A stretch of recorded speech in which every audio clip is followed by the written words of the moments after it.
பின்பற்றத்தில் ஜனங்கள் யாவையும் நான் இயேசு நாமத்தில் வாழ்த்து வருகின்றேன். ஓய்வு நாளிலே உங்களை சந்திப்பதில் மகிழ்ச்சி செய்கிறேன். இந்த வருடத்தினுடைய கடைசி ஓய்வு நாளிலே 2023ஆம் வருடம் கடைசி ஓய்வு நாளிலே உங்களை சந்திப்பதில் நான் மகிழ்ச்சி செய்கிறேன். நாம் ஓய்வு நாளில் தேவனை துடித்து நாம் அவரை ஆராதிக்க நாம் அறிவிக்கப்பட்டிருக்கிறோம். ஹல்லேலூயா. இப்பொழுதும் கூட பைபிள் லைஃப் எபிசோட் 4 நிகழ்ச்சியினுடைய என்னை அஞ்சு உனக்கு வேற தேவன் இல்லை என்கிற தலைப்பிலே நாம் தேவ செய்தியை நாம் கேட்க போகிறோம். ஹல்லேலூயா. நாம் யாத்திராகமம் 20ஆம் அதிகாரத்தில் படித்தீங்க என்றால் தேவனாலே நமக்கு 10 கட்டளை கொடுத்திருக்கிறார். அதிலே 4வது கட்டளை தான் ஓய்வு நாளை பரிசுத்தமாய் ஆசரிக்க நினைப்பாயாக என்கிற கட்டளை. ஹல்லேலூயா. இந்த கட்டளையிலே நீங்கள் பார்க்கும் பொழுது ஓய்வு நாளை பரிசுத்தமாய் ஆசரிக்க நினைப்பாயாக, அதற்கு பிறகு ஆண்டவர் இப்படி சொல்லியிருக்கலாம், ஓய்வு நாளை ஆசரிக்க கடவையாக சொல்கிறார். ஆனால் நான் தேவன் சொல்ல ஓய்வு நாளை பரிசுத்தமாய் ஆசரிக்க கடவையாக. ஹல்லேலூயா. அதாவது ஓய்வு நாளிலே நாம் தேவனை தவிர வேறு எந்த இதையும் சேவிக்க கூடாது. பழைய பாட்டின்படி அடுப்பு வைக்கக்கூடாது, அது வைக்கக்கூடாது, இது வைக்கக்கூடாதுன்னு சொல்லுவாங்க. ஆனால் ஆண்டவர் நமக்காக மனிதன் பிறகு அதெல்லாம் செல்லுபடியாகாது. ஓய்வு நாளிலே நாம் தேவனை துடித்து அவரை மகிமைப்படுத்த வேண்டும், அவ்வளவுதான். ஹல்லேலூயா. அதுக்கு பதில் அடுப்பு வைக்கக்கூடாது, சமைக்கக்கூடாது, அதெல்லாம் தேவையில்லை. அப்பொழுது யாத்திராகமம் 20ஆம் அதிகாரம் 1ஆம் கட்டளை பார்த்தீங்கன்னா, என்னை அன்றி உனக்கு வேற தேவர்கள் உண்டாயிருக்க வேண்டாம். ஹல்லேலூயா. அப்படியே வேறே வானத்திலும் கீழே பூமியிலும் பூமியின் கீழ் தள்ளிலும் அது உண்டாயிருக்கிற சொர்க்கத்தை ஆகிலும் யாதொரு விக்கிரத்தை ஆகிலும் உனக்கு உண்டாயிருக்க வேண்டாம் என்று சொல்லி தேவன் சொல்லியிருக்கிறார். ஹல்லேலூயா. அப்பொழுது தேவனோட கட்டளையை நமக்கு கொடுத்து அதை என்ன பண்ண சொல்றார், அதை இஸ்ரவேல் ஜனங்களை கடைபிடிக்கும்படி சொல்கிறார். அது 10 கட்டளையை கொடுத்து விட்டு அதை கடைபிடிங்கன்னு சொல்கிறார். எப்பொழுது இந்த இஸ்ரவேல் ஜனங்கள் கானானியர், எமோரியர், கானானியர், பெரிசியர், ஏவியர், எபூசியருடைய கையில் விழுந்தார்களோ அப்பொழுது அவர்களுடைய தெய்வங்களும் அவர்களுடைய கல்ச்சர்ஸ், அதாவது அவங்களுடைய செயல்பாடுகளும் இஸ்ரவேலுக்குள்ளே புகுத ஆரம்பிச்சது. அப்பொழுது எப்படி என்றால், முதலாவதாக இஸ்ரவேலர் மோத் என்னும் நாட்டை கடந்து யோர்தான் நதியை கடந்து எரிகோவுக்கு வருகிறார்கள். அப்பொழுது அவர்கள் எல்லா கானானியும் செட்டில் பண்ண பிறகு அதிலே வருகிற சில ஜனங்களை, ஜாதிகளை தேவன் வந்து பார்த்தீங்கன்னா விட்டு வைக்கிறார். சில ஜாதிகள், சில இனங்கள், பெலிஸ்தியர், அது மாதிரி சில 4 இனங்களை தேவன் என்ன பண்றாருன்னா அங்கே அழிக்காமல் வேண்டி வருகிறார். அதனால என்ன ஆகுது என்றால், மலைகளில் இருக்கிற எமோரியர், கானானியர் எல்லாம் மலைகளில் இருந்து என்ன பண்ணாங்க, சிட்டிக்குள்ள வந்தாங்க. எப்படிப்பட்ட இஸ்ரவேல் இருக்கிற இடத்திலே அவர்கள் வந்து குடியிருந்தார்கள். அவர்கள் குடியிருந்த பொழுது இவர்கள் அவர்களுடைய வீட்டுக்கு போய் அந்த சமாசாரம் நடந்து அவருடைய தேவர்கள் இவர்களுடைய தேவனாகி யெகோவாவை மறந்து ஆண்டவரை மறந்து அவரை புறந்தே தள்ளினார்கள். இதிலே 3 கடவுளை தான் அவர்கள் மிகவும் முக்கியமாக அவர் கருவினாங்க. என்ன காரணம் பார்த்தீங்கன்னா, பாகால், அஸ்தரோத், காமேசு. ஹல்லேலூயா. இந்த 3 பிசாசுகளை பற்றி பார்த்தீங்கன்னா பைபிளில் யாத்திராகமம், எண்ணாகமம், உபாகமம், யோசுவா 4 அதிகாரத்திலும், நியாயாதிபதிகள் 5 அதிகாரத்திலும் நீங்கள் படிக்கலாம். அந்த கானானியருடைய அந்த இது பார்த்தீங்கன்னா, கானானியருடைய தெய்வம், கானானியர் என்றால் அதற்கு இன்னொரு வார்த்தை இருக்கிறது. கானானியருக்கு மறுபெயர், அதாவது நாடோடிகள் என்று சொல்லுவார்கள். அப்பொழுது எப்பொழுது ஆபிரகாம் இஸ்ரவேலை துரத்தி விட்டானோ அப்பொழுது அங்கிருந்து தொலைவோடு இதுதான் கானானியர். அப்பொழுது அவர்களோட ஜாதியாகி பெலிஸ்தியராக மாறி, பெலிஸ்தியர் எப்பொழுது சிம்சோனின் காலத்தில் இஸ்ரவேலுக்குள்ளே நுழைந்தார்களோ அதற்கு மாதிரி அதுக்கு முன்னாடி கேபிட்டல் இருந்தது பார்த்தீங்கன்னா கானானியர். அந்த கானானியர் இருந்தது அவங்களுடைய முக்கியமான கடவுள் தான் பாகால். இந்த பாகால் யாருன்னு பார்த்தீங்க என்றால், பாகாலுடைய சகோதரி ஆனாத். ஆனாத் என்றால் அது சொல்வார்கள் தண்ணீர்களின் கடவுள்னு சொல்வார்கள். தண்ணீர்களுடைய கடவுள், அதாவது தண்ணீரில் இருக்கிற எல்லாம் மெயின்டைன் பண்ணுறதாக தான் சொல்லி புராணங்கள் மூலமாய் சொல்லுகிறார்கள். ஆனால் தேவன் சொல்ற, என்னை அன்றி உனக்கு வேறே தேவன் உண்டா இருக்க வேண்டாம். ஆண்டவர் சொல்றார், என்னை அன்றி அப்படின்னு சொல்றார் ஆண்டவர். என்னை அன்றி உனக்கு வேறே தேவன் உண்டா இருக்க வேண்டாம் நமஸ்கரிக்கவும் சேவையும் வேண்டாம். அப்போ மோசே எப்பொழுது இறந்தாரோ, யோசுவா எப்பொழுது இறந்தாரோ, அப்பொழுதிலிருந்து அவர்கள் அந்நிய தேவர்களை சேவிக்க ஆரம்பித்தார்கள். நீங்கள் நியாயாதிபதிகள் புஸ்தகத்தில் பார்த்தீங்கன்னா எகு செத்ததிலிருந்து எப்தா இறந்ததில் இருந்து அவர்கள் அந்நிய தேவர்களை காணாடி இருந்த இந்த பாகாலை தான் அவர்கள் வழிபட்டு இருப்பார்கள். எப்பொழுது எப்தா செத்தாலோ அப்பொழுதிலிருந்து தான் இஸ்ரவேலர்கள் இந்த பாகாலையும் மற்ற இதையும் கடைபிடிக்க ஆரம்பித்தார்கள். அப்பொழுது கிதியோன் வந்து பார்த்தீங்கன்னா மீதியானவரை துரத்தி விடுறாரு. அப்போ என்னை அன்றி ஒரு வேற தேவன் உண்டாயிருக்க வேண்டாம் சொன்ன தேவன். அப்பொழுது இஸ்ரவேல் ஜனங்கள் என்ன பண்ணார்கள்? கட்டளை நமக்கு தேவையில்லை என்று சொல்லி போட்டார்கள். அப்பொழுதுதான் தேவன் நியாயாதிபதிகளை எழுப்ப பண்ணினான்னு சொல்லிட்டு நியாயாதிபதிகள் 1ஆம் அதிகாரத்தில் பார்க்கலாம். அப்பொழுது இஸ்ரவேல் அந்த காலத்தில் இருக்கும் பொழுது யோர்தானை கடந்து அவர்கள் எப்பொழுது எரிகோவை கைப்பற்றினார்களோ அப்போவே எரிகோவை சங்கடித்து போட்டார்கள். அப்படியே ஆய் போன்ற எல்லா பட்டணங்களையும் சங்கடித்து அதில் இருக்கிற எல்லா மிருக ஜீவன்கள் எல்லாவற்றையும் கொண்டு போட்டார்கள். எப்பொழுது இந்த சிலை வழிபாடு இஸ்ரவேலுக்குள்ளே வந்தது என்றால் யோசுவா இறந்து நியாயாதிபதிகள் உருவாகிறதுக்கு முன்னாடி கானானியர்கள் என்ன பண்ணாங்க பார்த்தீங்க என்றால் இஸ்ரவேல் கூட சமதம் கணக்கு தொடங்கினார்கள். எப்பொழுது அந்த இது தொடங்கினா யோசுவா எப்பொழுது அவர் பாளையத்தில் இருந்தாரோ அப்பொழுதே கானானியர் உளவு பார்த்து வந்து யோசுவாவுடைய படையை என்ன பண்ணாங்க? தாக்கிறார்கள். அவர்களுக்கு பலவீனரை இழுத்து கொண்டு போனாங்கன்னு சொல்லி யோசுவாவையும் பார்க்கலாம். அப்பொழுது கானானியருடைய முக்கியமான தெய்வம் பாகாலுடைய சகோதரி ஆனார். அல்லேலூயா. பாகாலுடைய சகோதரி ஆனார் என்பவள் தண்ணீரின் கடவுள் என்று சொல்கிறார்கள். இப்பொழுது பாகால் என்பவன் என்றால் எஜமான், உரிமையாளன், கணவன். அவனுக்கு 3 பேர் இருக்கிறது.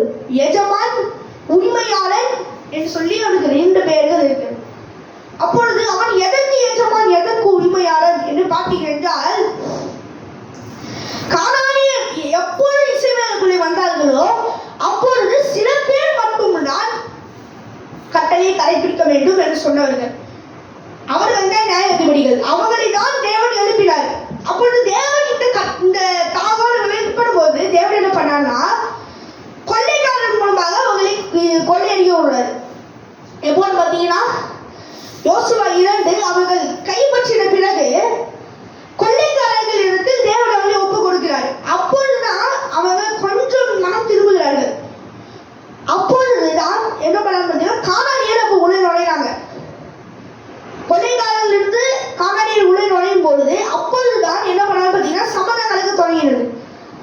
இப்பொழுது பாகால் என்பவன் எதற்கு ஈடுபடுகிறான் பார்த்தீங்கன்னா மின்னலின் கடவுள் விவசாயத்தை செழிக்க செய்கிறவன் என்று சொல்லி அவனை புகழ்ந்தார்கள் என்று சொல்லி வேதாகமத்தில் கூறியிருக்கிறது. ஆனால் பாகாலோடைய எந்த வம்சத்தின் வரலாறோ எதுவே வேதாகமத்தில் குறிப்பிடப்படவில்லை. ஆனால் கானானியர் எப்பொழுது இஸ்ரவேலோடு கணக்கு தொடங்கினார்களோ அப்பொழுது தேவனுடைய கோபம் இஸ்ரவேல் மேல் மூண்டது. அல்லேலூயா. ஏன்னா தேவன் தெளிவா சொல்லிவிட்டால் என்னை அன்றி உனக்கு வேற தேவர்கள் உண்டாயிருக்க வேண்டாம் என்று சொல்லி. ஆனால் இஸ்ரவேலரை கடைபிடிக்காமல் போனதினாலே தேவன் என்ன பண்ணாரு? அவங்களை அழித்து போனபடி அவர்கள் என்ன பண்ணார்? கொள்ளைக்காரர் கையில் ஒப்பு கொடுத்தார். கொள்ளைக்காரர் 4ஆம் பக்கமும் வரும்பொழுது திகைத்து நின்றார்கள் இஸ்ரவேலர்கள் என்று சொல்லி நாம் நியாயாதிபதிகள் 2ஆம் அதிகாரத்திலே 2-3ஆம் அதிகாரத்தை பார்க்கலாம். அப்பொழுது தேவன் சொல்றார் எதையோடு வேலை உண்டாயிருக்க வேறு மருத்துவம் மேலே பூமியிலும் கீழே பூமியிலும் மேலே பூமியிலும் என்று சொல்லுகிறார். அப்போ பூமிக்கு அடியிலையும் பூமிக்கு மேலேயும் எந்த கடவுளையும் தொடரக்கூடாது ஆண்டவர். அப்போ என்ன சொல்றார்? கீழே வானத்திலும் மேலே பூமியிலும் என்றால் மேலே வானத்திலும் கீழே பூமியிலும் என்றால் தேவன் சொல்லுகிறார். கீழே பூமியின் கீழே எந்த கடவுள் இருக்கிறது? அப்பொழுது இந்த பிசாசு எப்படி உலகத்திற்கு வந்தது? இவன் துவங்கிய இடம் ஆதியிலே தேவன் வானத்து பூமியும் படைத்த பொழுது உண்டான யுத்தத்தில் தாழவிடப்பட்ட லூசிபருடைய தூதர்கள் சாத்தானாக இருந்தார்.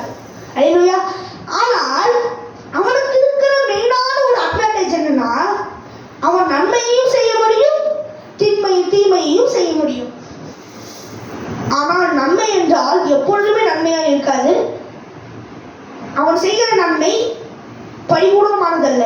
அல்லேலூயா. அவன் ஒரு நன்மையை செய்தார் என்றால் அது பரிபூர்ணமான நன்மையாக இருக்காது. அது உடனே நம்ம கையில் எடுத்து போய்விடும். இவன் நமக்கு 1 லட்சம் சம்பளம் வருதுன்னா 2 நாள் கல்யாணம் பண்ணுவோம். அதே போலதான் அவன் நமக்கு கொடுக்கிற நன்மை பரிபூர்ணமானதல்ல, அது செல்லுக்காகாது.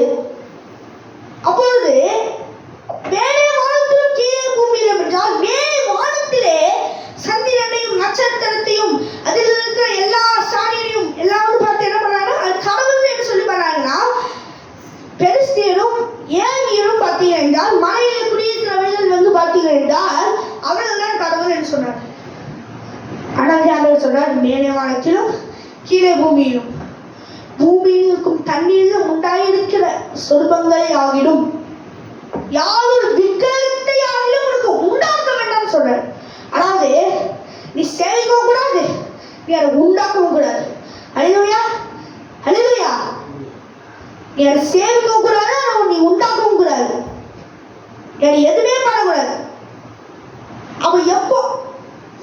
அப்போ எப்போ பெலிஸ்தியர்கள் உள்ளே நுழைந்தார்களோ, பெலிஸ்தியர்கள் எப்போ உள்ளே நுழைந்தார்களோ அப்போ இஸ்ரவேலுக்கு நஷ்டம் வந்தது. எப்படி என்றால் அவர்கள் தேவனை அவர்கள் தூஷித்து பாலை அவர்கள் தொழுது கொண்டிருந்தாலே தேவன் அவர்களை கொள்ளைக்காரர்கள் எடுத்து ஒப்பு கொடுத்தார். அவர்கள் கொள்ளையடிகள் என்ன பண்ணாங்க, அவர்கள் விளைச்சல் எல்லாவற்றையும் அவர்கள் நாசமாக்கி போட்டார்கள்.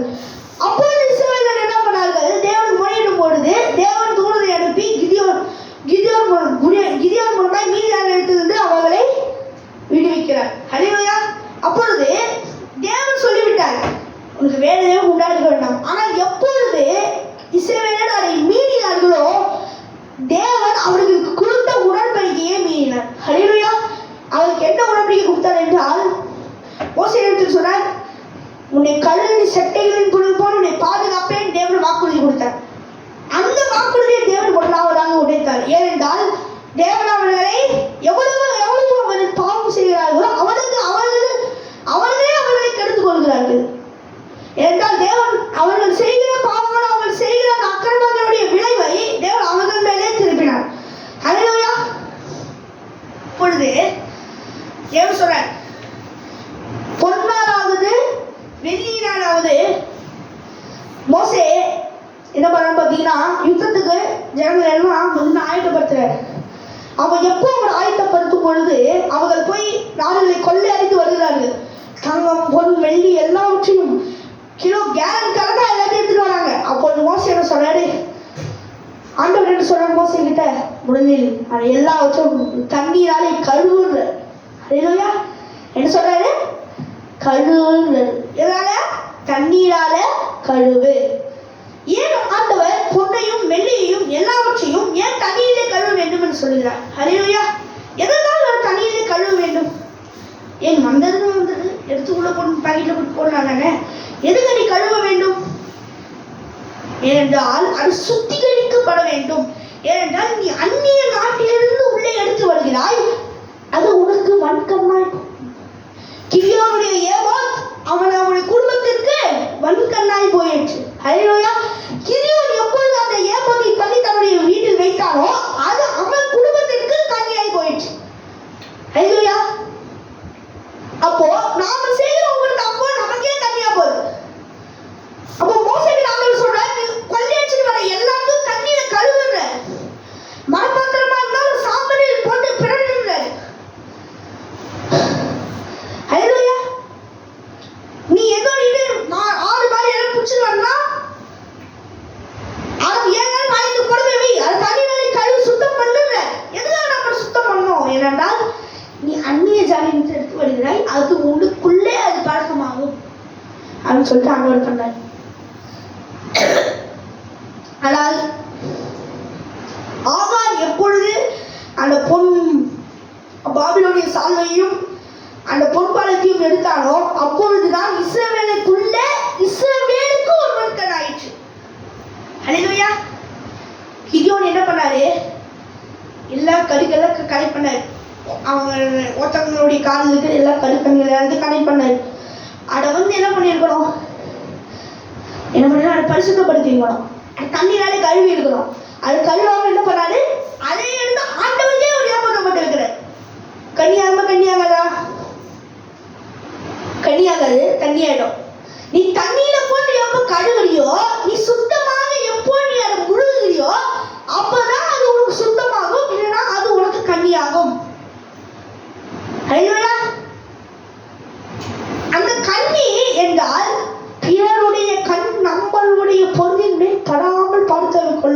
வேண்டும்.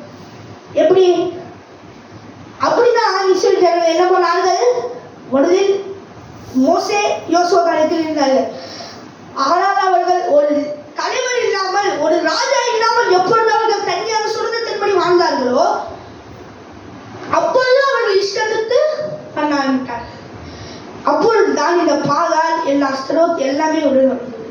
பாகால் சொன்னது ஆகால், பாகாலுடைய மனைவி அஸ்தரோத். நீங்க பைபிள்ல நிறைய வாசிப்பு பார்க்கலாம். பாகாலையும் அஸ்தரோத்தையும் ரெண்டுமே சேர்ந்து வரும். பாகாலையும் அஸ்தரோத்தையும் நான் வெறுக்கிறேன்னு சொன்ன ஆண்டவர் பாகால் அஸ்தரோத்தின் சிலையை நறுக்கிறாரு. கிதியோன் பார்த்து அவருடைய விக்கிரகங்களின் தோலை நுடிக்காலை வெட்டு போடுறாரு. அல்லேலூயா. அவருடைய தோப்புகளை வெட்டி போடுறாரு. அவருடைய பலிபீடங்களை இடித்து போடுறாரு. ஆனா கிதியோன் ரைட்ட புத்திசாலி தனிமா பண்ணிட்டாரு. என்ன தெரியுமா?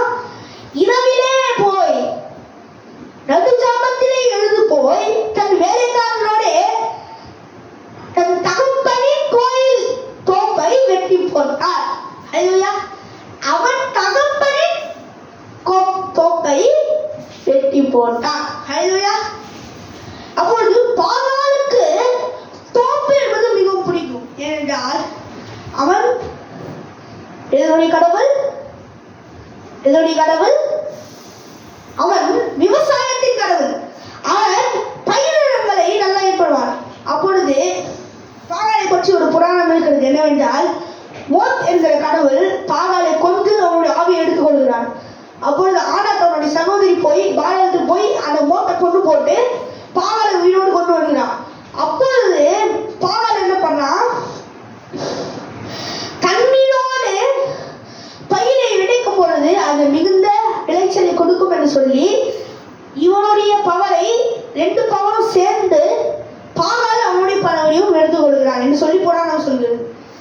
ஆனால் அவர்கள் எவ்வளவுக்கு கட்டுக்கடைகளை நம்பினார்களோ அவளுக்கு அளவு அவனுடைய இறுதியும் கட்டுக்கடையாய் போனது. அல்லேலூயா. இஸ்ரவேல் எப்பொழுது, அதாவது 18th century BC அப்படின்னா 18th century BCல கிரேட் அலெக்சாண்டர் எப்பொழுது அவர் ரோமை கைப்பற்றினாரோ, அதாவது எப்போ ஜூபிட்டஸ்க்கு முன்னாடி, எப்போ அவர் எருசலேமை கைப்பற்றி முன்னாடி ஜூபிட்டஸ் அவர் ரோமுக்கு எல்லா ஆலய பொக்கிஷங்களையும் கொண்டு போகும் பொழுது அவர் அந்த ஆலய பொக்கிஷங்களை பார்க்கும் பொழுது அவர் எழுதி விட்டு போயிருக்கிறார், இதை நான் கைப்பற்றவில்லை, இதை தேவன் கைப்பற்றினார் என்று போயிட்டான். எந்த தேவன்? தேவனுடைய ஆலய பொக்கிஷங்களை கொண்டு வரும் பொழுது இதை யார் கைப்பற்றினார் என்று கேட்டால் நாம் யார் கைப்பற்றினாரோ அவன் பேர் தான் சொல்லுவோம். ஆனா அவனே எழுதி வச்சுட்டு போய்க்கிறான், இதை நான் கைப்பற்றவில்லை, தேவன் கைப்பற்றினார் எழுதி வச்சுட்டு போய்க்கிறான். ஆனா இதுல ஒரு மிக ஆச்சரியமான என்னன்னா, அவன் ஒரு ரோமன். அல்லேலூயா. கல்ச்சர், ஜூடியன் கல்ச்சர் எதுவுமே தெரியாது. ஆனால் நாம் எவ்வளவுக்கு அளவு அவரை நம்புகிறோமோ, எவ்வளவுக்கு அளவு. இப்போ ஒரு எக்ஸாம்பிள், லேஸ் ஃபைட்ல 1000 ரூபாய் கிடைப்பீங்கன்னா 1000 ரூபாய் கிடைக்குது, 5 ரூபாய் லேஸ் ஃபைட்டு ஒன்று, அது உள்ள 1000 ரூபாய் இருக்கும், வாங்குவீங்களா? முதல்ல யோசிப்பீங்க, 5 ரூபாய்க்கு வாங்கி 1000 ரூபாய் கிடைக்குமான்னு யோசிப்பீங்க. முதல்ல அதை எடுத்து தூக்கி பார்ப்பீங்க, வெயிட்டா இருக்கான்னு. ஆனால் வெயிட்டா இல்லைன்னா வாங்காம போயிடுவீங்க. அப்போ 2500 வாங்க போட்டா 1000 ரூபாய்.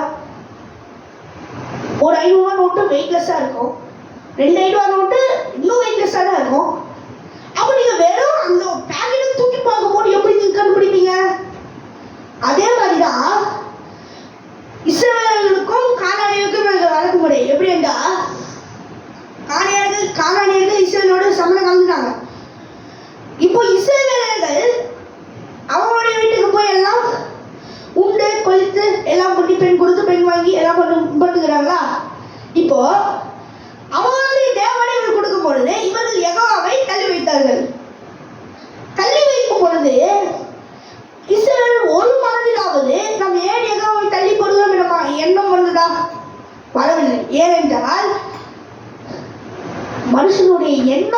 எங்கேயோ அங்கேயே அவன் ஆவியும் இருக்கும் அப்படின்னு சொல்லிட்டு நாம் சொல்லுவோம். அடமொழி இருக்கு. ஆவி எங்கேயோ அங்கதான் மனசும் இருக்கும், மனசு எங்கேயோ அங்கதான் உயிரும் இருக்கும். ஹல்லேலூயா, ஹல்லேலூயா. அவன் இஸ்ரவேல் எப்பொழுது அவர்கள் மேலே கண்ணியா இருந்தாலோ அப்பொழுது கானானியர்கள் இவர்களுக்கு கண்ணியானார்கள். ஹல்லேலூயா. அவர்கள் இவர்களுக்கு கண்ணியானார்கள். ஹல்லேலூயா. பாகால் என்பவன்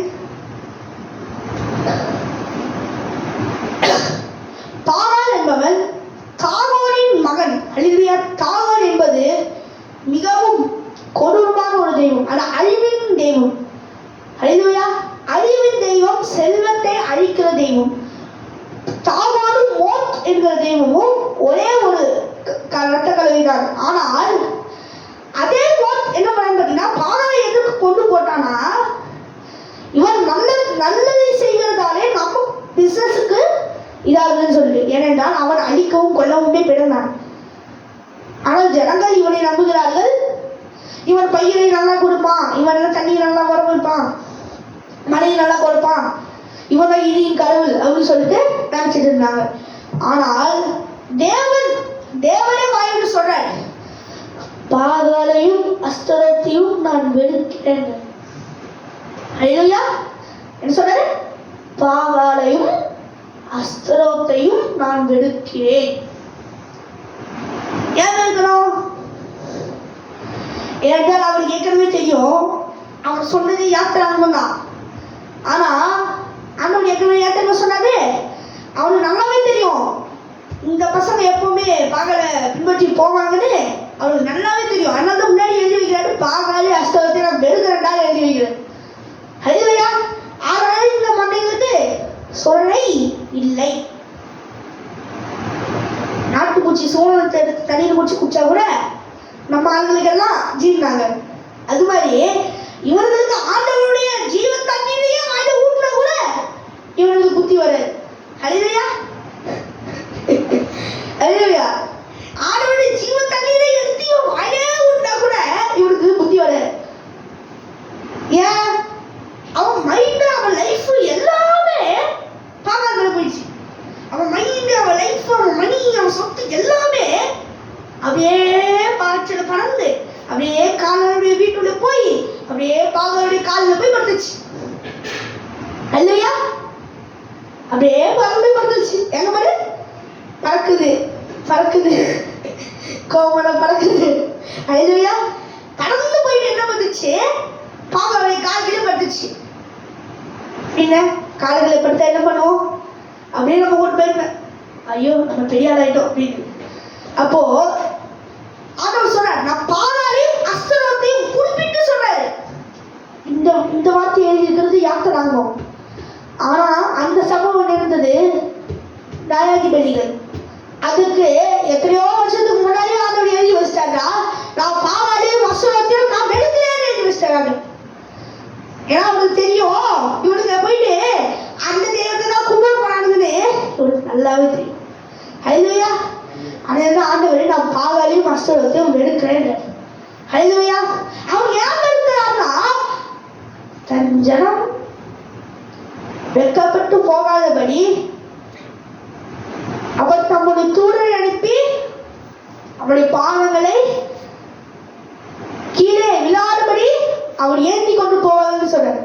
அப்போ இவன் தன் கால்களை கீழே விடாதபடி புடிச்சா கூட, நான் கீழே விழுவதாக காலை தழுவி அவன் மேலே வந்தாங்க.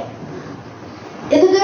ஏன்னா ஒரு கால சுகம் பிடித்திருக்கிறது, பாகாலை பிடித்திருக்கிறது, அங்கே காலாளியோடைய காலாளோட நேரம் செயலோடு பிடித்திருக்கிறது, எல்லாமே அவன் பிடித்திருக்கிறது. ஆனால் ஒன்று, தேவனோடு பரிசுத்தமாக வாழ்வது அவனுக்கு பிடிக்கவில்லை, யெகோவாவை தேவனோடு சொல்ல அவனுக்கு பிடிக்கவில்லை, நாம் இஸ்ரவேலோடு இஸ்ரவேலா இருக்கிறது என்பது அவனுக்கு பிடிக்கவில்லை. ஏனென்றால் மனம், உயிர் எல்லாமே அங்க போயிடுச்சு. காசு இருந்தா வாங்கலாம், தூசு இருந்தா ஒன்னும் வாங்க முடியாது. அல்லையா? அப்படியே மனம், உயிர் எல்லாமே அங்க போயிடுச்சுன்னா இங்க என்ன இருக்குது? எதுக்கு மாட்டேறாங்க, அது நகர முடியாது, ஒன்றும் பண்ண முடியாது. அப்போ நம்ம உயிர் ஆட்டு எல்லாமே அங்கே போயிடுச்சுன்னா நம்ம என்ன பண்ணுவோம்? அப்படி எதுவும் உட்காந்துருந்தோம். அப்போ என்ன ஆகும்? அப்போ இஸ்ரவேலுடைய மகன் பாகால் பக்கி போகும்பொழுது இங்க யெகோவா யாருன்னு தெரியாது, தேவன் யாருன்னு தெரியாது, மோசே யாருன்னு தெரியாது, யோசுவா யாருன்னு தெரியாது. இஸ்ரவேல் ஜனங்களை மட்டும் இந்தியாவுக்கு எடுத்துட்டு விட்டோம்னு வச்சுக்கோங்க, ஆள் காலி பண்ணிடுவாங்க. அல்லேலூயா. இஸ்ரவேல் ஜனங்க மட்டும் இந்தியாவுக்கு வந்தாங்கன்னா இந்தியாவே மாறிடும். அல்லேலூயா. பைபிள் லைஃப் எபிசோட் 4 அல்லேலூயா நம்ம பாகாலை குறித்து தியானித்தோம். இதே 3 பாட்டு இருக்குது. இது பாகாலை குறித்த பாடம். அடுத்த வருடம் ஓய்வு நாளில் அஸ்தோரத்தை குறித்து எடுப்போம். அடுத்து காமேசை குறித்து எடுப்போம். கர்த்தர் ஆசீர்வதிப்பாராக. ஆமென்.